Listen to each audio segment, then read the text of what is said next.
So back to the channel guys, this is Shubham Vajpayee. इस video में हम बहुत ही शानदार वीडियो लेकर आए हैं आपके लिए। उन दस्तावेज़ों की बात करने वाले हैं हम इस वीडियो में जिन बच्चों का भी जो है रिटन एग्ज़ाम हो गया है, ऑनलाइन एग्ज़ाम हो गया है, उनका अब जो है फिज़िकल एग्ज़ाम होगा। लेकिन फिज़िकल एग्ज़ाम जब होगा आपका, तो आपको एक फिज़िकल एग्ज़ाम सेंटर पर, जहाँ पर आपका फिज़िकल एग्ज़ाम होगा, वहाँ पर किन दस्तावेज़ों को आपको लेकर जाना है, उस पूरी प्रक्रिया को समझ लेते हैं। इसमें से आपके पास एक भी दस्तावेज़ अगर कम हुआ तो जो है आपको जो है वहाँ से भगा दिया जाएगा, आपकी मेहनत जो है वो बेकार चली जाएगी। ठीक है, तो सबसे पहले हम इसको फ्लाइट मोड पर कर देते हैं ताकि कोई डिस्टर्बेंस ना हो, और उसके बाद हम शुरू करते हैं वीडियो को और डिस्कस करते हैं उन दस्तावेज़ों को जो हमारे पास ये लिस्ट है, जो कि हमने एमपी पुलिस कांस्टेबल की जो है रूल बुक से, जैसे कि आपको दिखा दें, जो भी चीज़ हम बात करेंगे वो according to the rule book करेंगे, जो कि हमारी पुलिस विभाग की जो रूल बुक है, और ये पेज नंबर 16 पर दिया हुआ है। आप भी डाउनलोड कर कर पढ़ सकते हैं और देख सकते हैं कि उसमें क्या कुछ दस्तावेज हैं जो आपको लेकर जाना है ड्यूरिंग द फिज़िकल एग्ज़ाम। आपका जब फिज़िकल एग्ज़ाम होगा उसमें क्या क्या दस्तावेज हैं जो आपको लेकर जाना है। तो द्वितीय चरण है प्रमाण पत्रों की जांच, शारीरिक प्रवीणता टेस्ट जो होना है आपका, वो द्वितीय चरण के अंतर्गत प्रमाण पत्रों की जांच, शारीरिक प्रवीणता टेस्ट की कार्यवाही पुलिस मुख्यालय द्वारा गठित चयन समितियों द्वारा प्रदेश के विभिन्न केंद्रों में संपन्न की जाएगी। मतलब पुलिस हेडक्वार्टर जो भोपाल में है, वहाँ की जो चयन समिति का गठन होता है, उन्हीं के द्वारा जो है ये दस्तावेजों की जांच की जाती है।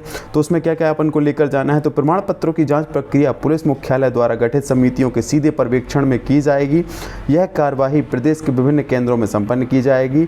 आवेदक अपने ऑनलाइन आवेदन पत्र के साथ, यहाँ पर देखिए आपको पहला डॉक्यूमेंट मिल गया कि आपको क्या लेके जाना है। ये देखिए, आवेदक अपने साथ ऑनलाइन आवेदन पत्र, मतलब जो आपने फॉर्म भरा है, यहाँ पर लिखा हुआ है साफ साफ, बाद में मत बोलिएगा कि हमको बताया नहीं गया। आवेदक अपने ऑनलाइन आवेदन पत्र के साथ जो है, ऑनलाइन आवेदन पत्र के साथ ये जो लिस्ट दी गई है उन डॉक्यूमेंट को ले जाना है। तो सबसे पहले आपको क्या ले जाना है, जो आपने फॉर्म फिलअप किया था उसको डाउनलोड कर लेना। वो फॉर्म आपके पास ना हो तो एमपी ऑनलाइन से उसको डाउनलोड कर लेना। जो आपने फॉर्म भरा था उस फॉर्म को ले लेना। उसके साथ क्या क्या लेना है दस्तावेज, उनकी हम बात कर लेते हैं। आवेदन पत्र के साथ वांछित दस्तावेज संलग्न करेंगे। मतलब उस आवेदन पत्र के साथ जो आपने एप्लीकेशन फॉर्म आपने भरा था, जो सबसे पहले फॉर्म भरा था, उसके साथ, मैं बार बार एक ही चीज़ इसलिए रिपीट कर रहा हूँ क्योंकि बहुत बच्चे जो हैं ये ऑनलाइन आवेदन पत्र जो है इसको छोड़कर चले जाते हैं और उनको वहाँ से भगा दिया जाता है। तो जो आपने फॉर्म भरा था उस फॉर्म के प्रिंट आउट निकलवा लेना।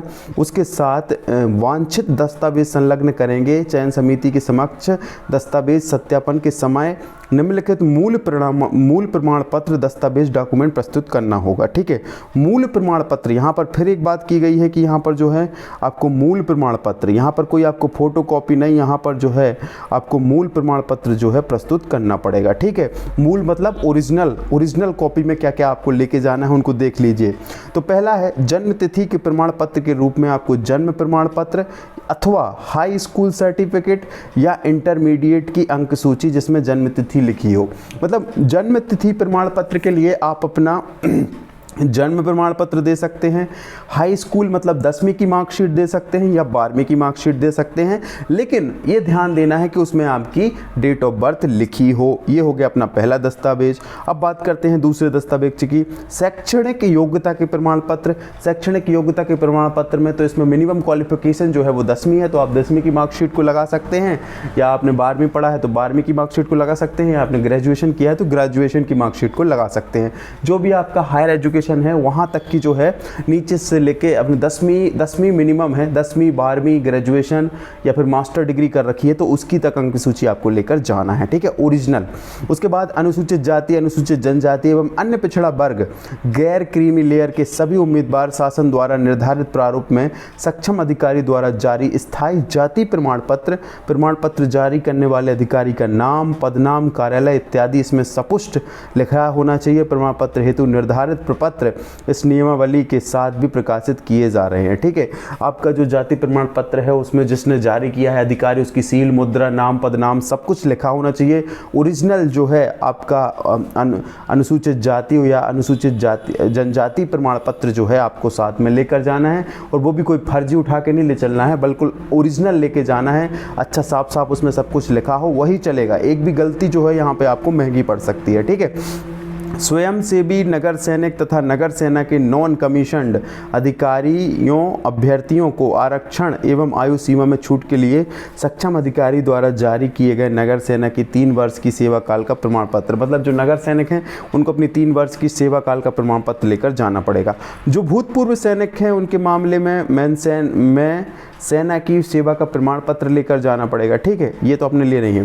पूर्व से नियोजित उम्मीदवारों के लिए क्या लगेगा, वो वहाँ जो नियोक्ता है उसका जो सेवा प्रमाण पत्र है वो लगेगा। परित्यक्ता महिला के लिए उच्चतम लागू आयु सीमा छूट प्राप्त करने वाली महिलाओं के लिए परित्यक्ता का प्रमाण पत्र लगेगा, ठीक है। इसके बाद इनको छोड़ो, ये तुम्हारे काम के नहीं है। उसके बाद आता है अनुसूचित जाति, अनुसूचित जनजाति तथा पिछड़ा वर्ग कल्याण विभाग की अंतर्जातीय विवाह प्रोत्साहन योजना के अंतर्गत पुरस्कृत किसी दंपति में उच्च जाति के पति पत्नी अभ्यर्थियों को आयु सीमा में छूट के लिए, अगर आपको आयु सीमा में छूट चाहिए है किस चीज़ के अंतर्गत, कि आपने अंतर्जातीय विवाह किया है किसी ऐसी महिला के साथ जो आपकी जाति की नहीं थी, निम्न जाति की थी और आप उच्च जाति के थे, उससे शादी कर ली तो आपको आयु में छूट मिल रही है, तो उसका जो है प्रमाण पत्र आपको लगेगा। अगर आपको विक्रम पुरस्कार मिला है तो उसका भी आपको प्रमाण पत्र लेके जाना पड़ेगा। विवाहित अभ्यर्थियों के लिए उनके बच्चों के जन्म का प्रमाण पत्र लेकर जाना पड़ेगा। नियोजक की अनापत्ति का प्रमाण पत्र केवल पूर्व से नियोजित उम्मीदवारों के लिए लगेगा। आरक्षित वर्ग के उम्मीदवारों हेतु मध्य प्रदेश राज्य का मूल निवासी प्रमाण पत्र लगेगा। तो मूल निवासी प्रमाण पत्र हो गया यहाँ पर। उसके बाद जो है सक्षम अधिकारी द्वारा जारी किया गया EWS प्रमाण पत्र। अगर आपको EWS प्रमाण पत्र आपने अगर EWS से अप्लाई किया है तो आपको EWS प्रमाण पत्र भी लेकर जाना है, ठीक है। अब यहाँ पर एक नोट लिखा हुआ है, वो है दस्तावेज सत्यापन के समय सभी दस्तावेजों की स्वयं द्वारा प्रमाणित फोटो प्रति तथा मूल दस्तावेज प्रस्तुत करना होगा। अप्रमाणित प्रति को मान्य नहीं किया, मतलब सेल्फ अटेस्टेड करना पड़ेगा। अध्याय 4 में वर्णित विभिन्न प्रारूपों के अतिरिक्त यदि कोई भी संबंधित प्रारूप शेष रह जाता है तो शासन के द्वारा जारी किए गए प्रारूप के अनुसार होगा, ठीक है। यदि उम्मीदवार मूल प्रमाण पत्रों के परीक्षण में अयोग्य पाया जाता है या असफल होता है तो उसे अंतिम चयन के लिए आहार्य नहीं माना जाएगा, मतलब क्वालिफाइड नहीं माना जाएगा, ठीक है। तो ये जो दस्तावेज थे जो हमें लगने हैं, मूलतः अगर एक मैं नॉर्मली स्टूडेंट के लिए मैं बताऊं तो क्या लगना है, 10वीं 12वीं की मार्कशीट लगनी है, जन्म प्रमाण पत्र लगना है। अगर आपकी जात आप SC ST OBC से बिलोंग करते हैं तो आपका जो सर्टिफिकेट है जाति प्रमाण पत्र वो लगना है। अगर आप UR कैटेगरी से बिलोंग करते हैं तो आपको जो है आपका स्थायी निवासी प्रमाण पत्र लगना है। इसके साथ ही जो है यहाँ पर वो चीज़ लिखी नहीं होगी, रोजगार पंजीयन का जो है आपको एक निकलवा लेना, क्योंकि जब हम लोग फिजिकल देने गए थे तो वहाँ पर जो है एक जीवित रोजगार पंजीयन का प्रमाण पत्र भी हम लोगों से मांगा गया था। तो यहाँ पर वो चीज़ शायद इस बार मेंशन नहीं है। आवेदन के समय जो है रोजगार पंजीयन का जो है प्रमाण पत्र भी आप लेकर जाएं कि आपने रोजगार पंजीयन जो कराया होगा, जैसा कि आपको फॉर्म भरने के समय भी लगा होगा, तो रोजगार पंजीयन को भी आप निकलवा लें। इसके साथ बहुत इंपॉर्टेंट है ये सारे डॉक्यूमेंट, अपना आधार कार्ड भी रख लें, वोटर ID कार्ड भी रख लें, 2-4-10 फ़ोटो भी रख लें। एक फाइल तैयार अभी से आप करने लगें, उसमें कोई भी चीज़ रह ना जाए। देखो एक्स्ट्रा कोई डॉक्यूमेंट पहुंच जाएगा उससे कोई आपको दिक्कत नहीं होने वाली है फिजिकल देते समय, लेकिन जो एक सेट बनाते हैं वहाँ पे सेट बनवाया जाता है कि अपना सेट बना लीजिए। सबसे ऊपर 10वीं की मार्कशीट लगा लीजिए, उसके बाद 12वीं की मार्कशीट लगा लीजिए, उसके बाद अपना अगर आप UR कैटेगरी से बिलोंग करते हैं तो स्थायी निवासी प्रमाण पत्र लगा लीजिए। फिर उसके बाद सबसे ऊपर लगता है फॉर्म, जो आपने फॉर्म भरा था तो वो फॉर्म को लगाएंगे। उसके बाद 10वीं की मार्कशीट, उसके बाद 12वीं की मार्कशीट, उसके बाद स्थायी निवासी प्रमाण पत्र, फिर जाति प्रमाण पत्र, फिर उसके बाद जो है अपना रोजगार पंजीयन का जो एक प्रिंट आउट निकलेगा रोजगार पंजीयन का, उसका निकाल लीजिए, ठीक है। क्योंकि कई बार जो है रोजगार पंजीयन का भी जो है मांगने लगते हैं वहाँ पर। ये सारी चीज़ें जो हैं आपको लगेंगी वहाँ पे आप जब फिजिकल एग्ज़ाम देने जाएंगे। ये डॉक्यूमेंट हैं जो रूल बुक में जो हैं दिए गए हैं, इनमें कोई भी प्रकार की कोई गलती मत करिएगा। एक बार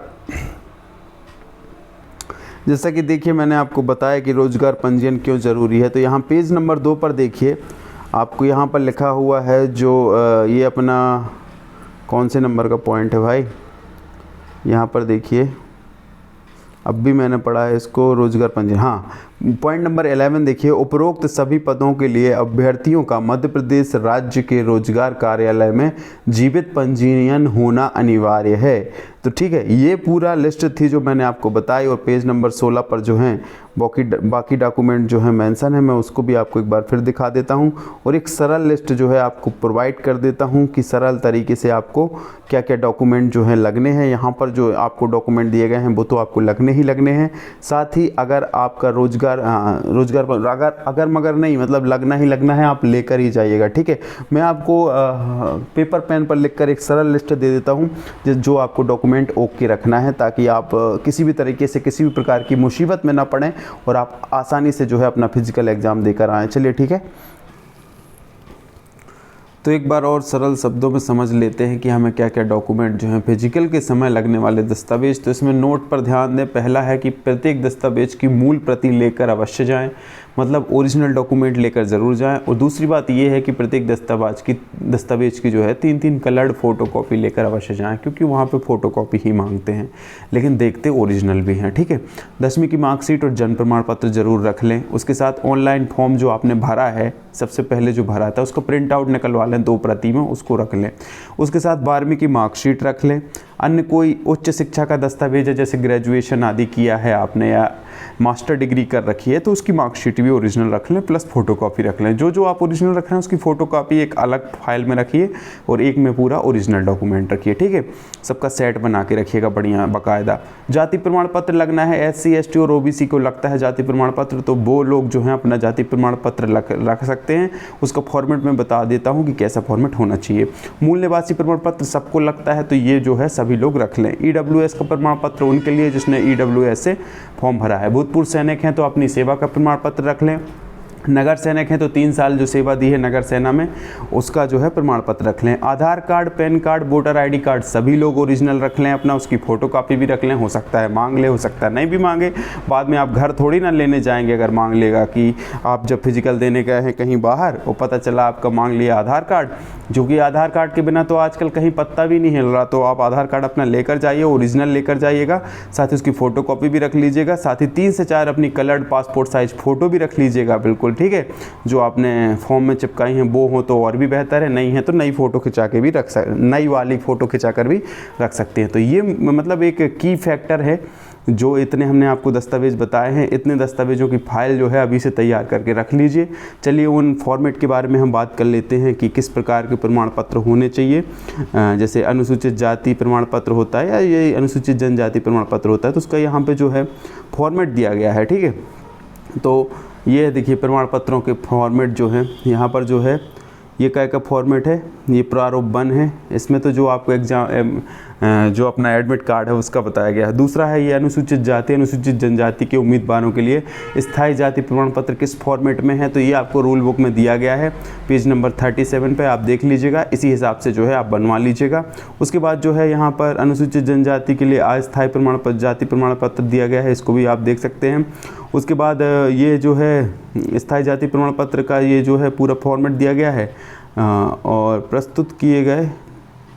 ठीक है, अलग अलग विभाग में अलग अलग कार्यालयों से जो है इसका फॉर्मेट दिया गया है, उसी फॉर्मेट पे जो है आप बनवा लीजिए। और ये दिया गया है EWS का कि EWS का प्रमाण पत्र कैसा रहेगा, तो इसी फॉर्मेट में जो है बनाना है। उसके बाद जो है आपका ये नगर सैनिक वाला दिया गया है, डिस्ट्रिक्ट कमांडेंट जो है लिख के देगा कि 3 साल की सेवाएं ने पूर्ण की है, तो फॉर्मेट भी सब उसी में दिया गया है। दस्तावेजों की लिस्ट जो है वो 16 पेज नंबर 16 पर दी गई है। अगर मेरे बताया हुआ समझ में ना आया हो तो आप खुद इस रूल बुक को खोलिए, पेज नंबर 16 खोलिए, यहाँ पर देखिए 16 नंबर पेज पर ही लिखे हुए हैं। तो आप पढ़कर अगर बेहतर समझ पा रहे हो मेरे समझाने के बाद भी, तो आप यहाँ से पढ़ लीजिए और उस हिसाब से अपनी फ़ाइल तैयार अभी से कर लीजिए। फ़ाइल बना के एक में पूरे मूल दस्तावेज रख लीजिए, फ़ोटो वोटो रख लीजिए बाकायदा, आधार कार्ड रख लीजिए, पैन कार्ड रख लीजिए, वोटर ID कार्ड रख लीजिए, क्योंकि एक बार कोई आइडेंटिफिकेशन कार्ड अगर फेल भी होता है तो दूसरा काम आ जाए, इसलिए मैं रखवा रहा हूँ। साथ ही 3 से 4 कलर्ड फ़ोटो रख लीजिए। 10वीं 12वीं वो बार बार मैं नहीं बताऊँगा कि क्या क्या रखना है, तो पूरी चीज़ जो है मैंने बता दी है। और ये जो लिस्ट मैंने आपको बना के दी है कहाँ गई, मैंने कैमरे से फ़ोटो ली थी इसकी। ये जो लिस्ट आपको बना कर दी है, इसको आप थोड़ा सा देख लीजिएगा। ये वीडियो अच्छा लगा है तो ज़्यादा से ज़्यादा लोगों तक शेयर करिएगा।